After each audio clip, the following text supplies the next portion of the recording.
bienvenidos al tercer videoclip sobre la epistemología kantiana. Hemos hablado ya de las dos corrientes y hemos hablado también en el segundo videoclip de por qué ese nombre de criticismo o filosofía crítica por un lado o idealismo trascendental por otro lado, ¿no? Los dos términos los utiliza Kant como denominaciones de su filosofía. Bien, Kant, al aceptar que el conocimiento es una mezcla de elementos a priori, es decir, le da en cierto modo la razón al racionalismo, pero también esa mezcla de elementos a priori trascendentales no son innatos, por lo tanto le da la razón al empirismo, y además no solo no son innatos, sino que no comienzan los elementos a priori, digamos, no comienzan a funcionar hasta que llegan datos a posteriori para fusionarse con ellos, ¿no? Bien, esto de que el conocimiento es una mezcla de elementos a priori trascendentales y a posteriori o materia de sensaciones nos lleva a lo siguiente, nos lleva a que Kant descarta de esta manera que haya conocimientos sobre entidades de la realidad que sean exclusivamente a priori. No se puede tener un conocimiento exclusivamente a priori sobre la realidad en sí misma. Veremos que tenemos conocimientos a priori, pero no son sobre la realidad en sí misma, sino más bien sobre el modo en que conocemos la realidad. Descarta, pues, que haya conocimiento sobre entidades de la realidad exclusivamente a priori, como pretendían los racionalistas. La parte está de acá, ¿no? Con lo que, por ejemplo, una ciencia sobre Dios, que es una parte fundamental de la metafísica, es imposible. Dios es un ser suprasensible, por tanto, como no puede haber elementos a posteriori que entren en nuestros elementos a priori para poder construir el conocimiento sobre Dios, una ciencia sobre Dios, una teología racional, es decir, una metafísica particular que nos hable del ser supremo, es imposible como ciencia. Es imposible como ciencia, no como tendencia humana. Como tendencia humana, curiosamente, Kant dirá que es como una amante o como un amante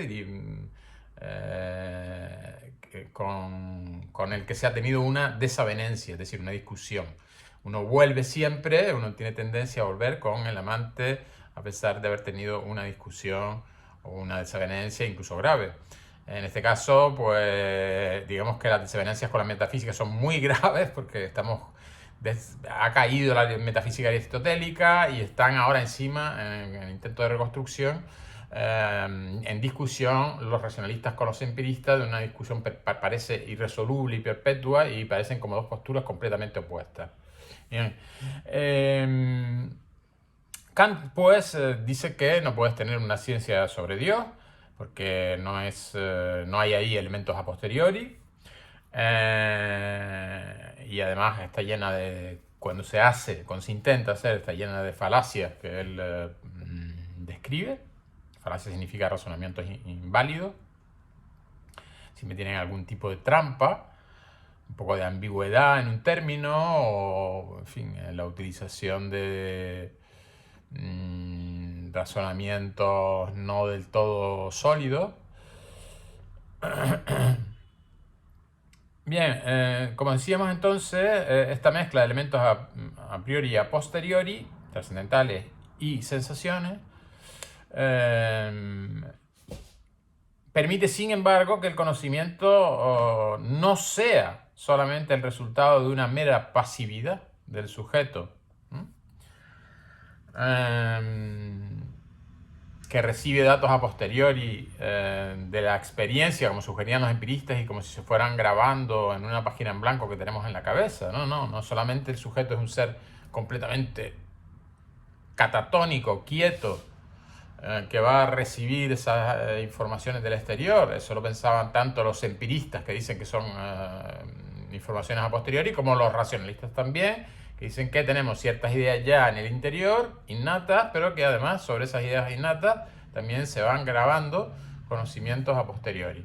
En el caso de Kant no se pueden grabar conocimientos a posteriori en una estructura blanca, sino que tiene que haber, en fin, lo mismo que para construir una casa, pues primero tienes que hacer el andamiaje, o los planos, para que la construcción, una vez que lleguen los elementos materiales, es decir, lo que aquí sería la materia de sensaciones, por ejemplo, los ladrillos para construir la casa, pues que estos encajen de manera adecuada y aquella andamiaje vacío pues se levante sólidamente sobre unos buenos cimientos. Es decir, que dentro del andamiaje, por supuesto, la parte, digamos, que sostiene los conocimientos es la parte fundamental, que es la parte trascendental. Veremos que los elementos trascendentales van como subiendo de nivel. Hay unos que son más básicos, que son, como veremos, los elementos trascendentales de la sensibilidad, luego un poco más complejos, los de la... y que se basan sobre los anteriores, los elementos de a priori trascendentales del entendimiento, y finalmente, cuando ya empieza a pasarse la línea roja esta que decíamos, pues entonces empieza ya a funcionar la razón, que digamos que se cae un poco en una especie de híbris o desmesura, es decir, que pretende el conocimiento de seres que están mucho más allá, digamos, de nuestra pantalla de receptividad, incluso como sujetos activos, ¿no? Estamos diciendo que el sujeto es activo, el sujeto no permanece pasivo y como mero receptor, sino activo en el sentido de que va a reorganizar los datos que le llegan del exterior. ¿Cómo los reorganiza? Pues con su estructura a priori, que estaría como en el interior de nuestra, no sería nuestra cabeza, pero sí nuestra capacidad intelectual o nuestra mente, que considerar que está dentro de la cabeza es algo bastante difícil de probar. Aunque evidentemente existe una relación entre, que Kant no descarta, ¿no? Que existe una relación entre el cerebro y esas características a priori que nosotros tenemos para captar la realidad. Bien, de esta manera la ciencia de la naturaleza, o física, o filosofía natural, se utilizan esos tres términos para lo mismo. La ciencia de la naturaleza, a la que Newton había llevado a su apogeo, no solamente es probable o subjetiva, como decía Hume. Es decir, que Hume decía, sí, de acuerdo,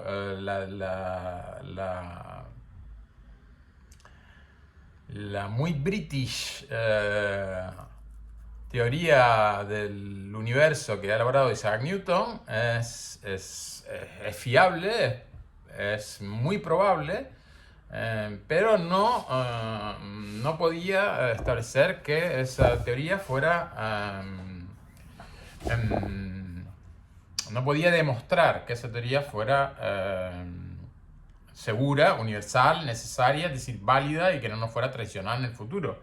Como dice Hume, porque el Sol haya salido todos estos días anteriores por el este, eso no nos garantiza que mañana vuelva a salir otra vez el Sol a la hora que tenemos prevista por el mismo lugar, por el este.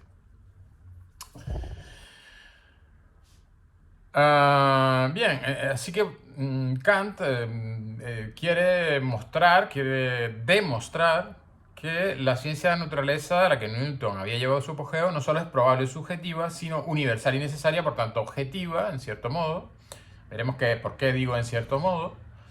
Es objetiva en el sentido que no depende de las características de cada individuo, de las experiencias, digamos, de cada individuo, sino es objetiva en el sentido de que todos los individuos humanos, todos los individuos racionales como los humanos, si hubiera otros, pues también, otros seres racionales que no fueran los humanos, pues todos los seres racionales como los humanos tenemos esa capacidad de las mismas estructuras a priori, y esas estructuras a priori son las que nos dan la capacidad de captar los elementos a posteriori que nos lanza a la realidad. En ese aspecto, nosotros cuando captamos objetos, pues los captamos dependiendo de las características de la mente de un humano. Si pues, sigo, no solo es la ciencia de la naturaleza, no solo es probable o subjetiva, sino universal y necesaria. Y ahora hay una frase muy interesante porque se contrapone lo opuesto y lo dado. ¿Y por qué es objetiva y por qué es universal y necesaria? Porque el sujeto, es decir, todos los humanos, pone ciertas estructuras universales a priori, trascendentales, condiciones necesarias para el conocimiento, Lo trascendental es aquello que es necesario para conocer. El sujeto pone él mismo. Y claro, todos los sujetos humanos son iguales en ese aspecto. Entonces, todos ponemos ciertas estructuras universales a priori, que son las denominadas trascendentales. Trascendentales porque están trans, quiere decir no justamente en la experiencia, sino que permiten organizar la experiencia, es que la experiencia nos viene desde aquí y nosotros estos elementos son trascendentales porque no están en la experiencia, pero solamente sirven para recibir la experiencia. Entonces, digamos, están más acá, trascendentales en el sentido de estar más acá. Así como, por ejemplo, Dios es trascendente, por eso Kant cambia el término y no va a utilizar el término trascendente para referirse a sus elementos a priori. Por ejemplo, el Dios de Descartes es trascendente, es decir, que es un Dios que está más allá de las sustancias humanas, más allá de todas las cuestiones que nosotros podemos percibir a través de nuestros sentidos, ¿no? Más allá de la experiencia sensible, por tanto, seres suprasensibles. Eso es lo que no es trascendental para Kant. Para Kant lo trascendental es aquello que permite un conocimiento de seres de los cuales tenemos datos sensibles. O como veremos, de la misma organización, conocimiento sobre la misma organización de nuestra mente para reordenar esos datos sensibles. Bien, terminamos aquí entonces el tercer videoclip.